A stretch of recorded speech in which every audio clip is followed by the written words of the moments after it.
Bonjour à tous. J'avais envie de faire un épisode sur l'amour. L'amour avec un grand A. Pas celui auquel on pense spontanément en fait. Pas le lien d'amour, les amoureux, les relations amoureuses. Mais celui qui est partout, autour de nous. L'énergie positive, dans le sens constructive, créatrice. L'émotion positive, universelle par excellence. En opposition à la peur. Et puis la Saint-Valentin approchant, je me suis dit que j'allais d'abord parler des relations amoureuses. De l'amour conjugal, un sujet qui passionne, qui inquiète, qui excite et qui intrigue. C'est quoi l'amour? Quelles sont les différentes formes d'amour qui existent? Comment entretenir de bonnes relations avec mon amoureux, mon amoureuse? Et surtout, ce que j'entends le plus, où trouver l'amour? Où le trouver? Comment le trouver? Une question légendaire à laquelle j'ai envie de répondre, à ma manière, dans cet épisode.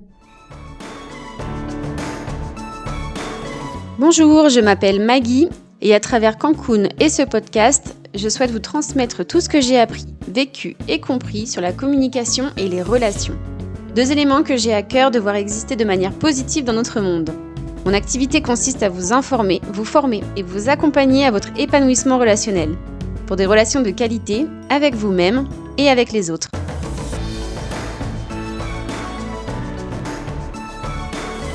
L'amour avec un grand A, c'est une sensation qu'on ressent au fond de nous, les papillons dans le ventre, le bonheur, sourire, rire, planer. C'est une drogue saine. L'amour, c'est cette énergie qu'on ressent au fond de nous quand on est en joie. C'est l'émotion la plus pure qui soit, qui englobe pour moi toutes les autres émotions agréables. L'amour, c'est ce qu'on ressent quand notre corps libère de l'ocytocine, vous savez, l'hormone du bonheur. C'est ce qu'on ressent quand on comble nos besoins, quand on réalise nos rêves, quand on fait quelque chose qu'on aime. Alors je distingue 2 formes d'amour. Il y a celle que je viens de décrire, l'amour émotionnel, énergétique. Et puis il y a l'amour intellectuel, matériel, dans le sens physique, 3D. L'amour qu'on connaît, qu'on nous a appris. Celui dont parle la société, l'amour symbolique. Celui qui est expliqué dans les chansons, dans les romans, dans les films. Quand on parle d'un film d'amour, d'une chanson d'amour, on parle d'une histoire d'amour conjugal, 2 personnes, une romance, c'est romantique, alors qu'il ne s'agit que d'une partie, et pas la plus importante selon moi, de l'amour. Alors dans cet épisode, je souhaite vous parler du second, d'accord, l'amour conjugal, tout en le mettant en perspective de l'amour avec un grand A. L'amour émotionnel, énergétique, parce qu'ils sont pour moi indissociables, et parce que le premier est pour moi le plus important. J'aimerais vous partager en 3 temps. D'abord, les erreurs qu'on fait en amour, dans nos relations amoureuses. Puis, des règles de l'amour réussies avec quelqu'un. Alors, j'aime pas trop le mot règles, mais j'en ai pas trouvé d'autres. Peut-être les principes ou les fondements. Les fondements d'un amour sain, d'une relation amoureuse, bénéfique, dans le sens qui fait du bien. Et enfin, je vous donnerai ma définition du partenaire idéal pour répondre à la question comment le trouver. Alors, commençons par les erreurs. Première erreur, chercher l'amour dans quelqu'un d'autre que soi. Donc j'ai volontairement décomposé la phrase pour être claire. Chercher l'amour dans quelqu'un d'autre que soi. L'amour, c'est ce qu'on ressent au fond de nous. C'est cette sensation, cette énergie qu'on produit soi-même. L'erreur, c'est de penser qu'il faut forcément un stimuli extérieur pour le déclencher. L'erreur, c'est de penser qu'il faut obligatoirement quelqu'un pour le ressentir. On produit notre propre amour, car on est composé d'amour. L'amour, c'est notre âme. On est tous composés d'une âme, et cette âme, c'est notre source d'amour. Alors quand on cherche l'amour dans quelqu'un, ça n'a pas de sens. On pense être une allumette et on recherche un grattoir, alors qu'on porte déjà cette flamme en nous. Parfois cette flamme est faible, oui. Parfois cette flamme, elle étouffe, oui. Mais tant qu'il y a une âme, cette flamme, elle existe. Voilà pourquoi c'est une erreur de chercher cet amour dans quelqu'un d'autre que soi, de chercher l'amour. Seconde erreur, qui est liée à la première, si vous l'avez comprise, c'est de chercher quelqu'un pour être aimé. Autre erreur associée, avoir besoin de quelqu'un pour aimer ou être aimé. Non. Là, je me raccroche à l'amour de soi, la confiance en soi, l'estime de soi, les 3 piliers de l'acceptation de soi. Je n'ai besoin de personne pour ressentir de l'amour. Je n'ai besoin de personne pour vivre. Je peux avoir besoin de quelqu'un d'autre pour certaines choses très précises, comme être opéré, comme faire un enfant, ou pour porter un meuble très lourd. Alors je me suis un peu amusée à chercher des choses que je ne pouvais pas faire seule. C'est pas si évident que ça. Donc si vous en avez d'autres, je suis preneuse. Mettez-le moi en commentaire. Donc toujours est-il que sur le sujet de cet épisode, l'amour, c'est une erreur de penser qu'on a besoin de quelqu'un pour aimer, que l'amour c'est forcément à deux, minimum, ou que j'ai besoin de trouver quelqu'un pour ressentir de l'amour, pour aimer et être aimé. Autre erreur concernant cette notion de besoin, c'est de penser que si l'autre n'a pas besoin de moi, c'est qu'il ne m'aime pas. Alors là, je parle en connaissance de cause, c'est du vécu. Il y a, je pense, confusion entre amour et contribution, entre besoin d'être aimé et besoin d'être utile. Les deux sont dissociables. C'est pas parce que on est utile qu'on est aimé. C'est pas parce qu'on n'est pas utile qu'on n'est pas aimé. Le besoin de contribuer et l'amour sont à dissocier. Il peut autrement se cacher là un autre concept dont je reparlerai, qui est la relation de soumission, de manipulation. Donc je peux avoir envie que l'autre ait besoin de moi pour pouvoir le contrôler. Ce n'est plus un amalgame, c'est juste malsain, c'est une autre histoire. Là, l'erreur c'est de penser que j'ai besoin de quelqu'un pour ressentir de l'amour et j'ai besoin que quelqu'un ait besoin de moi pour me sentir aimé, ressentir de l'amour en moi. L'amour ne se trouve pas à l'extérieur, il ne se demande pas, il ne se réclame pas, il se partage. On le fait grandir en nous, sans personne, et on le partage. Troisième erreur qui en découle, c'est donc de penser que si je manque d'amour, c'est de la faute de l'autre ou des autres. L'erreur, c'est de ne pas se sentir responsable de son propre amour. Autre erreur, en amour conjugal, c'est avoir un profil idéal. Bon, à la limite, pourquoi pas, j'en reparle après. Mais surtout, c'est vouloir forcer quelqu'un à rentrer dans ce moule qu'on a construit, vouloir faire changer quelqu'un. Et c'est aussi se forcer à rentrer dans le moule du partenaire idéal de quelqu'un. L'erreur, c'est de croire que l'être humain n'est pas parfait comme il est, et de ne pas l'accepter tel qu'il est, tel qu'on est, tel que l'autre est. Il n'y a pas de profil idéal pour moi. Il y a nous, soi, tel qu'on est à un instant T, et le partenaire qu'on recherche pour nous accompagner à ce même instant. L'erreur, c'est de penser que n'importe quelle personne peut faire l'affaire en lui montrant ce dont j'ai besoin, ce dont j'ai envie. Il va s'y faire, il va changer pour coller à qui je suis, à mes besoins, à mes envies, par amour. Mais non, l'autre est parfait, je suis parfait, parfaite, tel que nous sommes. Entretenir cette pensée, c'est aller droit dans le mur. L'autre peut comprendre, l'autre peut s'adapter, mais l'autre ne changera pas qui il est, de quoi il a besoin et envie, lui-même. L'erreur, c'est donc de penser que l'amour est ce que je ressens grâce à l'autre, et qu'il est responsable d'entretenir cet amour que je ressens, qu'il se doit de coller à ce que j'attends. Je pourrais continuer longtemps en fait sur les erreurs les plus courantes en amour et dans les relations amoureuses parce qu'elles sont nombreuses, et aussi parce que ce sont des croyances profondément ancrées dans notre inconscient collectif et entretenues par notre société à travers notamment toute notre éducation culturelle, ce dont je vous parlais au début, chansons, romans, films, séries, etc. Il y a donc beaucoup d'erreurs naturelles, si je peux dire, ou plutôt logiques en tout cas, qu'il est peut-être bon de conscientiser et de partager pour que l'amour soit enfin évalué et exploité à sa juste valeur. Il est tellement triste, en fait, de voir que l'amour fait souffrir, que l'amour tel qu'on nous l'enseigne, tel qu'il est entretenu autour de nous, rend triste, qu'il fait souffrir car il n'est simplement pas compris. On ne le cherche pas où il est, en fait, tout simplement. J'en viens alors aux deux principales règles, on va dire les fondements, selon moi, de l'amour. 1. L'amour de soi est la priorité. Et 2. L'amour est inconditionnel. Une fois qu'on adopte ces deux fondements, toutes les erreurs dites avant n'existent plus. L'amour de soi est la priorité d'un amour pur, sain, épanouissant. S'aimer d'abord, c'est la clé. Comprendre que l'amour est en soi et que j'en suis responsable. Je suis responsable de l'amour que je ressens, que j'ai pour moi, que j'ai pour les autres, que j'ai pour la vie. La flamme est en moi. Je suis responsable de l'entretenir, de la faire grandir, de la partager quand je me sentirai prête. C'est-à-dire quand je sens que j'en ai assez pour moi et que je peux en donner. Savoir détecter qu'on en a assez, c'est comprendre qu'on est capable de produire à l'infini, qu'on n'en aura jamais pas assez.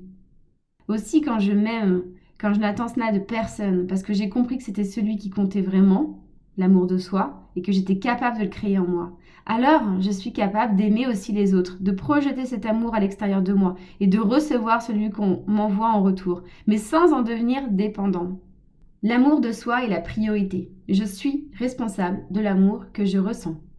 Si vous voulez en savoir plus sur l'amour de soi, et notamment comment le développer, j'ai réalisé un épisode complet qui s'intitule « S'aimer pour aimer et être aimé ».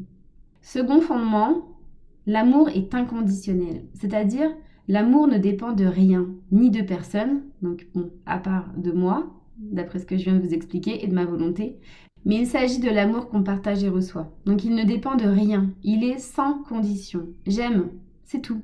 Pas quand il fait beau, ou quand il me fait un cadeau, ou quand il range sa chambre, ou quand il est gentil avec moi, ou quand elle est de bonne humeur. Je parle d'amour en général. Si j'aime quelqu'un quand nanana, alors je n'aime pas. Ce n'est pas de l'amour. Car l'amour, le véritable, est inconditionnel. Je l'aime, avec son passé, avec ses blessures, avec ses faiblesses, avec ses croyances, avec ses erreurs, ses épreuves, ses doutes. Je l'aime, pas malgré tout ça, y compris tout ça. Je l'aime. Cela s'applique aussi à soi-même. L'amour de soi est également inconditionnel et incontournable. Je m'aime comme je suis, tout le temps, sans aucune condition. Peu importe ce que je porte, ce que je dis, ce que je fais ou ce que je ressens, je suis parfait, parfaite. L'autre est parfait. C'est ça l'amour. Voilà pour moi les deux fondements de l'amour. Je suis responsable de l'amour que je ressens et je ressens de l'amour sans aucune condition. Alors l'amour conjugal dans tout ça. Pour moi, la relation amoureuse, c'est celle qu'on entretient avec une personne qu'on choisit pour partager notre amour, l'amour qu'on a déjà en soi.